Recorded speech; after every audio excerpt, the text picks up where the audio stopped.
was a being from which I was separate, had no direct connection to, a being that was full of judgment, held on to grudges, and was willing to do something that no parent would do, would be to punish its children forever with severe torment. And I was pointed to materials that were, quote, infallible, that said that.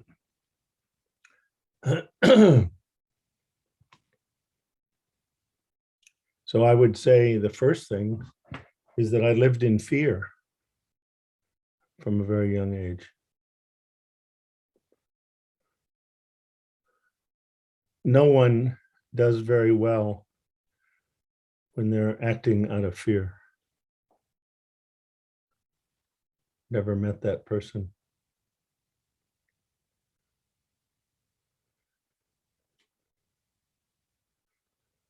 I experienced, second thing that comes to mind in this moment, and this is kind of all fresh for me. So the second thing that comes to mind to me is that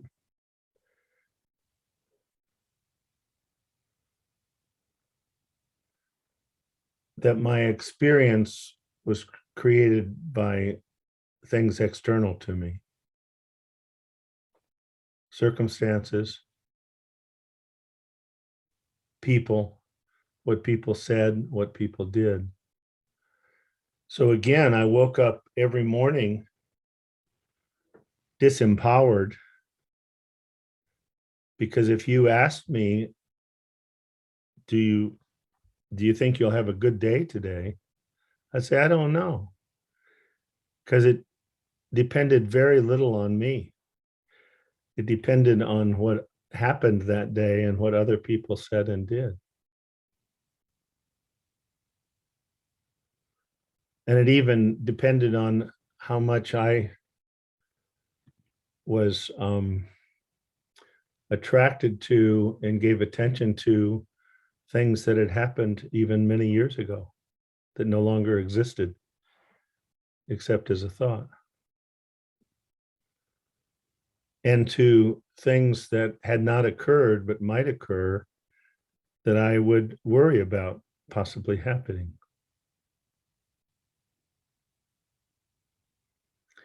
It was as if every morning the metaphor that's come to mind frequently is Pinocchio. I was a puppet. I handed out strings unknowingly. Life had a string. What I thought God was had a string. People had a strings. And then when they jerked on their strings, I did my dance. My fearful dance, or my angry dance, or my righteous, arrogant dance.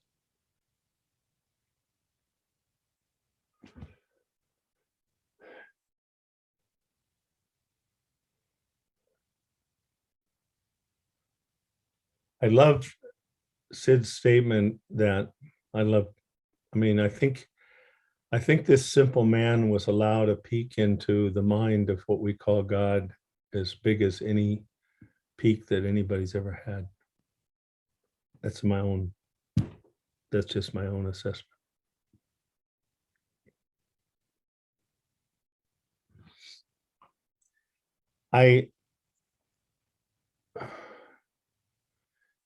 I love where he says, when the answer is complicated, it's the intellect.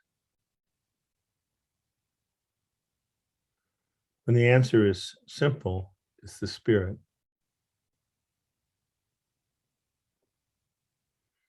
I didn't know simple. I wasn't aware of simple.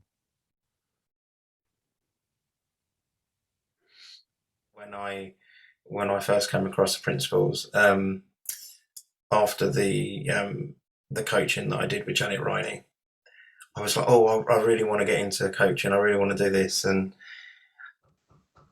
I think, like so many other people, they kind of go, okay, where can I do the training?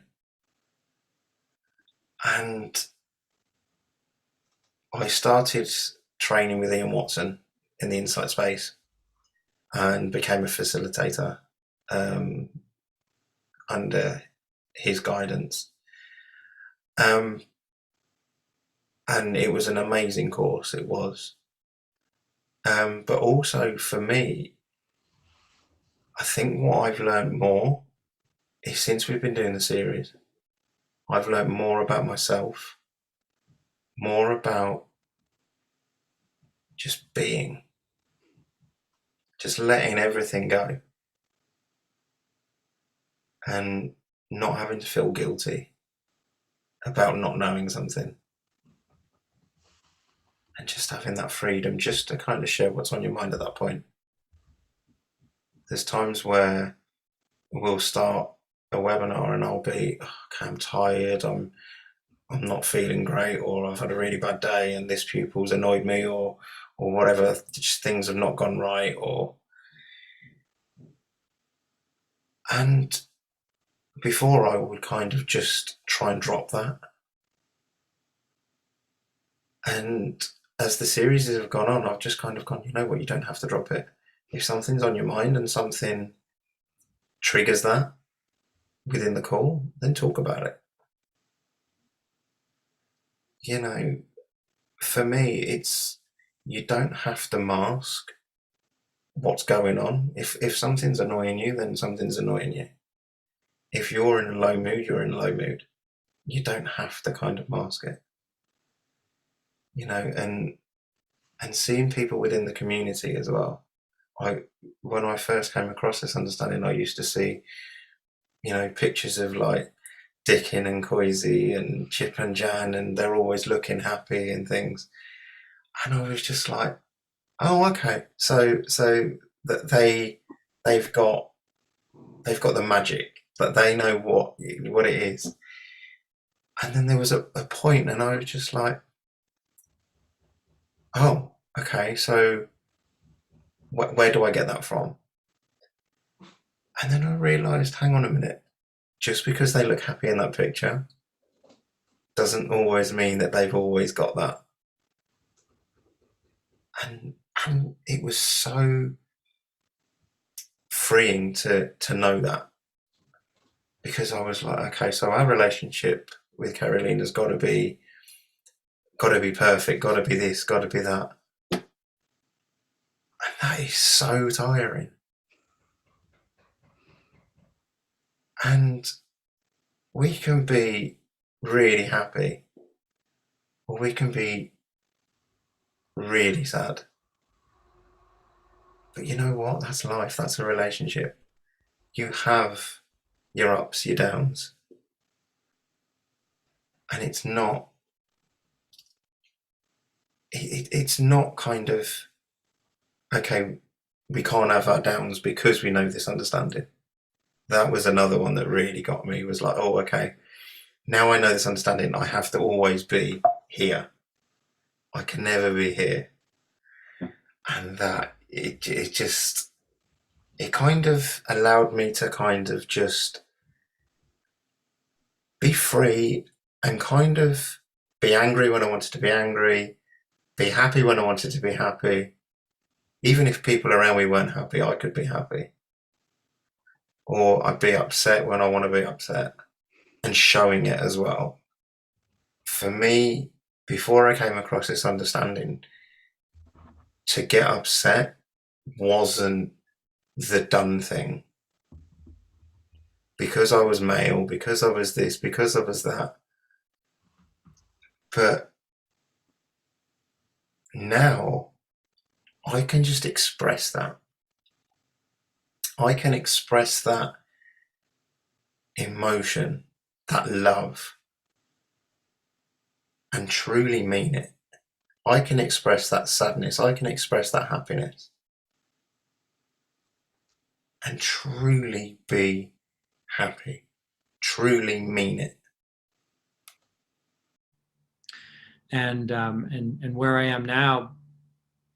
But about 25 years ago, I was really intrigued with health and healing, but really from the physical body standpoint. I was really looking at how joints work and how they heal, and was really involved in physiotherapy and sports therapy, and spent really all of my time drilling down further and further into specific joints and kinesiology. And I got a little kind of disenchanted with not only the way that I was taught, but the outcomes that I could get with people, because I found that the further and more specific I got with people, the less possibility we saw with their outcome. And so I started to get intrigued with nutrition. And I thought, a couple of mentors of mine had kind of pointed in this direction of, very simply, that the only thing that our body has to build and rebuild tissue and build and rebuild health from the inside out was the food that we put in.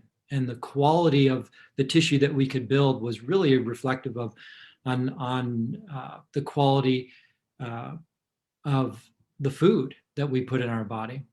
And that point just so intrigued me that I started to look further and further into generating health by putting foods that are close to nature and whole foods and anti-inflammatory foods, and started to recognize very, very quickly that when the body is filled with nutrients and nutrient-dense foods, so much of the lifting around health and healing is done. The body does it really, really well.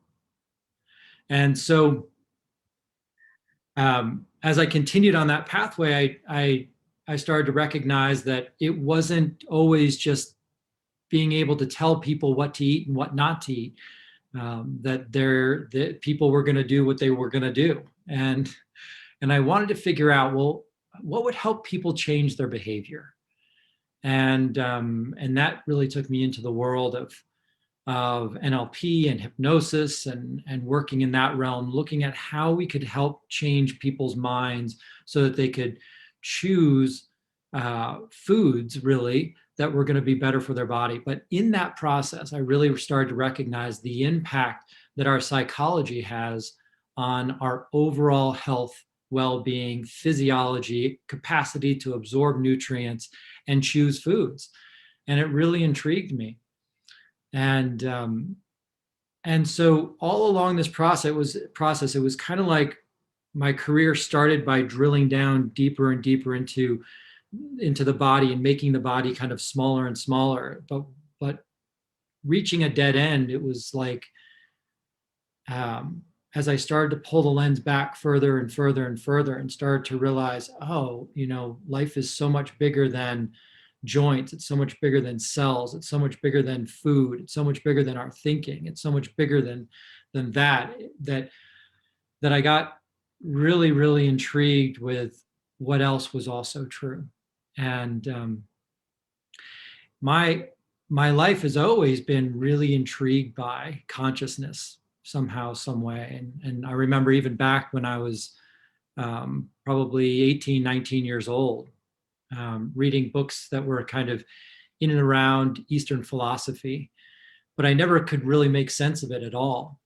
And in the early 90s, a friend of mine gave me a friend of mine who was really into health realization, and I had no idea what that was, but he thought health realization was the coolest thing, and he tried to explain it to me.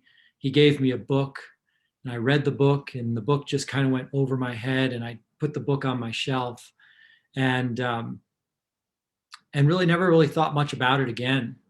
And that was in the early 90s. And then in around 2000, somewhere around 2010,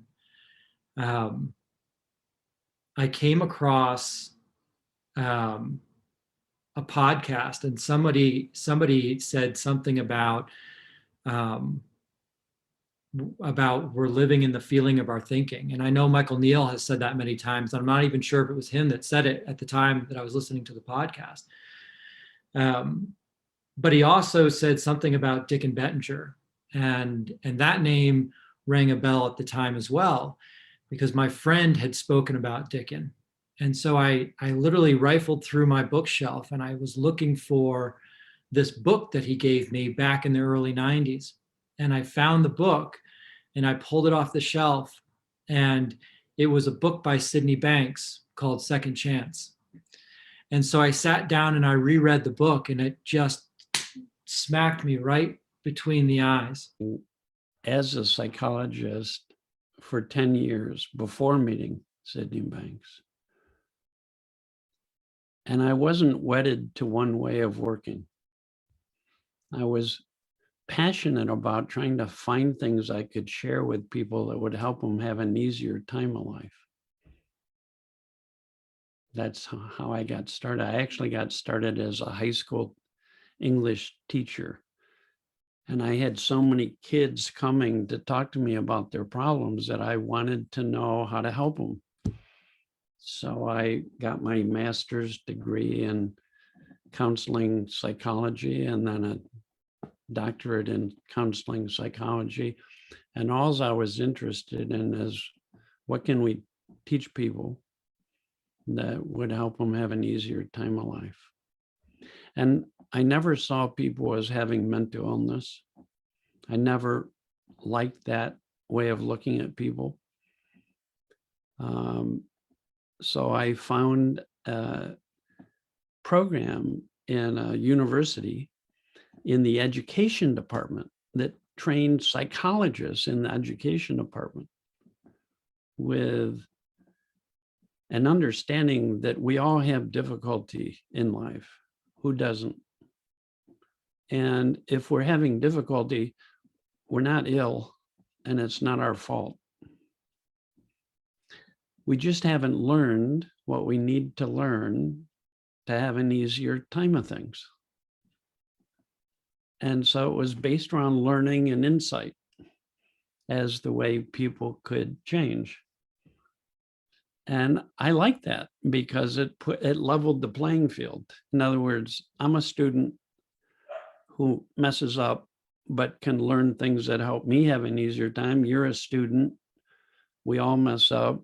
You can learn things that will help you have an easier time of things. So that's still my philosophy.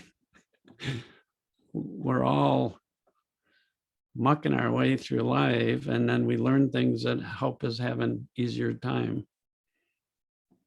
So when I studied psychology, then I studied everybody to find out what they concluded about how to help people. I wasn't so much into what their theory was as more of, okay, I'd turn to the last chapter of every book I read. And I was reading 3 books a week on helping people. And I'd turn to the last chapter on, okay, here's how you help people. Here's what you have to teach them. Here's what they have to know. Here's what's helpful. And so I studied, Thomas joined us. I studied all different approaches in psychology, seeing them all as valuable ways of helping people. But every one of these ways in psychology focused on something that had already happened to people, like what they had been thinking, what they had been feeling, and what they had been doing. So there was cognitive schools, there was Freudian schools was cognitive because they were interested in unconscious thought. So there was the cognitive people, there were the existential humanistic people who focused on feelings, and there was the behaviorist, and I studied them all, but I didn't realize I was just studying the past, people's past. Like people would come in and I'd say, how was your day yesterday? Oh, I had a fight with my mom. Okay, let's talk about it. What were you feeling? What were you thinking? What did you do? And every approach to psychology that I studied had suggestions for how to focus on thoughts, feelings, or behavior. And she lived near the M1 motorway. Excuse me. So just walked up to the M1, stood on the bridge, and literally let go. Not knowing there was a copper literally there, grabbed me, Thomas. He held me in his arms for about 10 minutes. Literally, we just hugged. Didn't say anything, just cried. Took me back to my mum's. You know, I was promised I'd be all right. Sat with my mum and me. Had a cup of tea for about an hour, I suppose. Just told him everything I've gone through. You know, for like last 12 years. You know, I was looking everywhere for an answer. You know, I had home detox.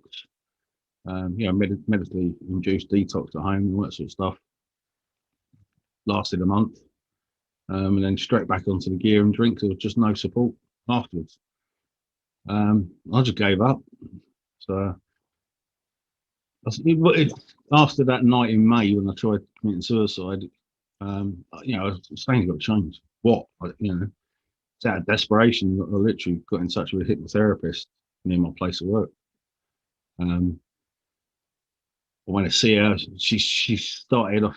She didn't hypnotize me, but she started off by teaching me, I think it's EFT, which is, you know, tapping techniques, which helped massively. You know, I gave up drink straight away the first day I saw her.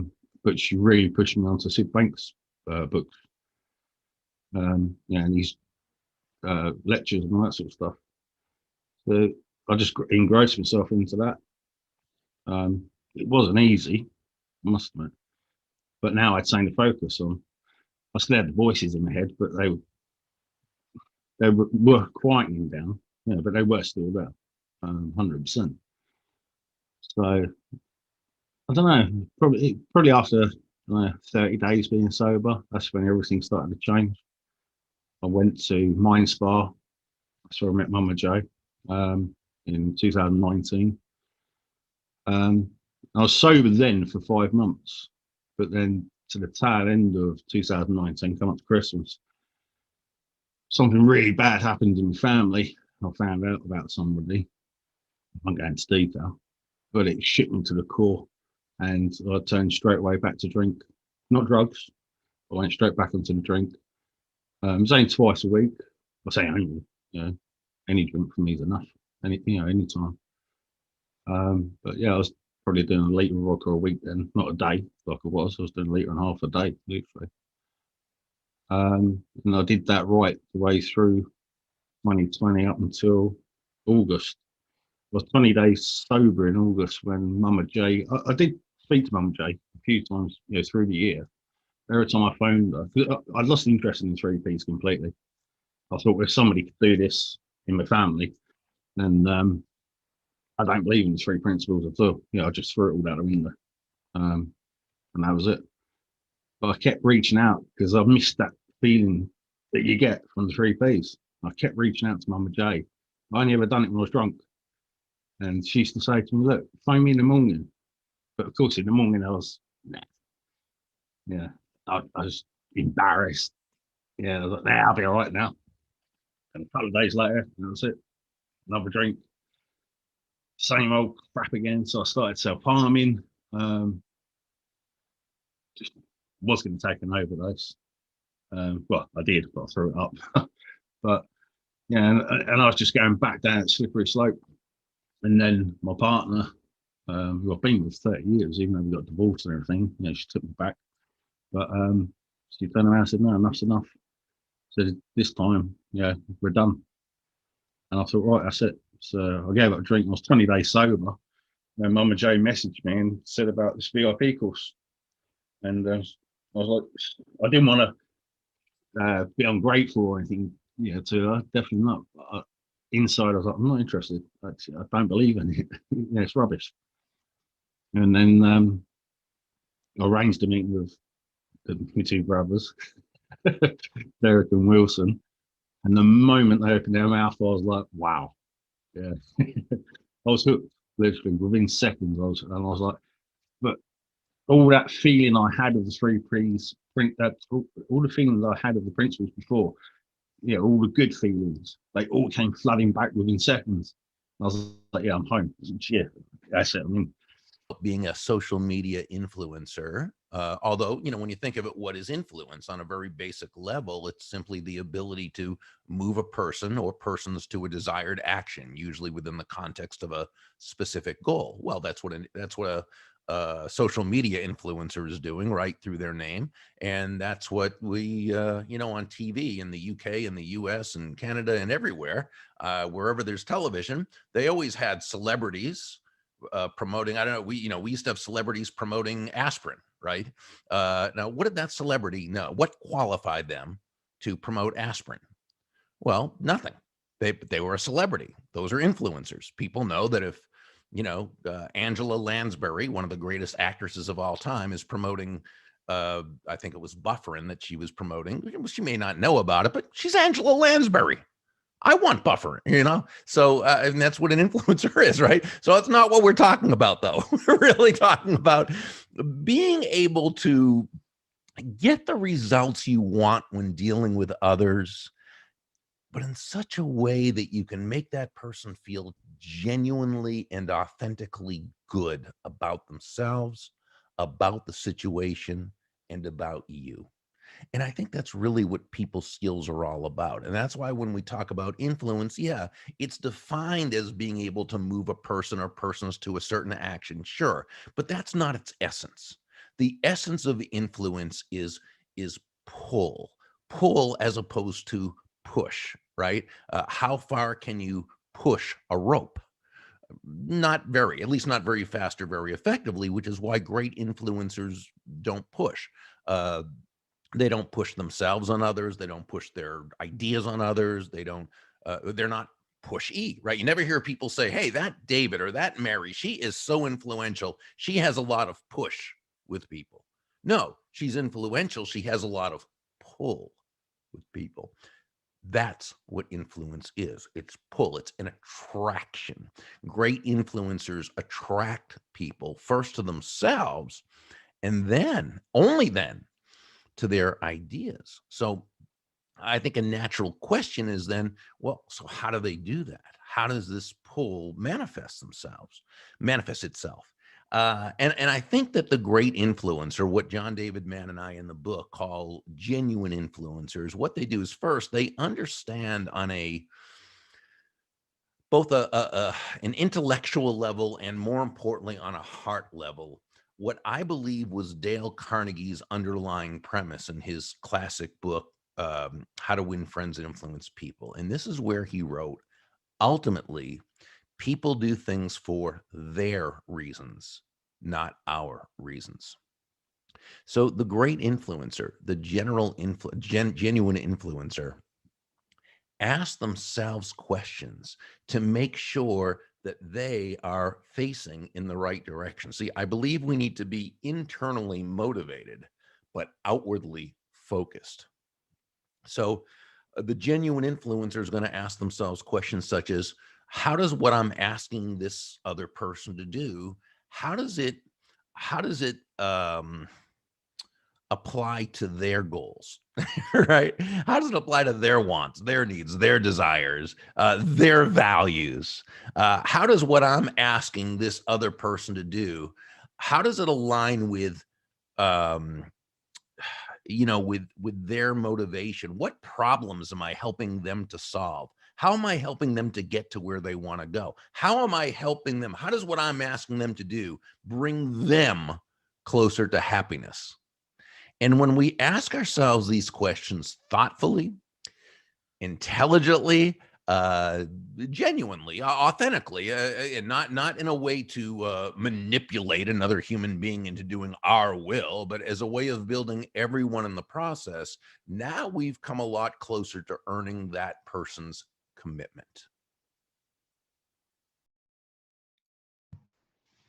And thinking about that, the ethical way of influencing and of selling and that sort of thing, just makes me wonder, I don't know what it's like in the States, just in the UK, you could still get a lot of hard sell, like, I don't know, double glazing salesman will come to your door wanting to sell windows and won't go away and that sort of thing. So how come when we know intrinsically it's best to get people on your side if you want to influence them or sell something to them, why is there still that hard sell mentality?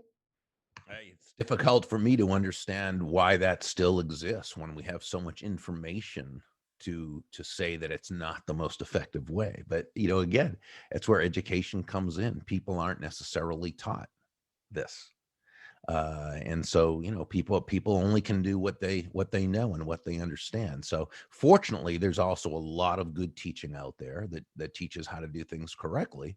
And the more, you know, we can put people in front of that good information, that positive information, the better off they're going to be, and the better off their customers are going to be, and the better off everyone's going to be.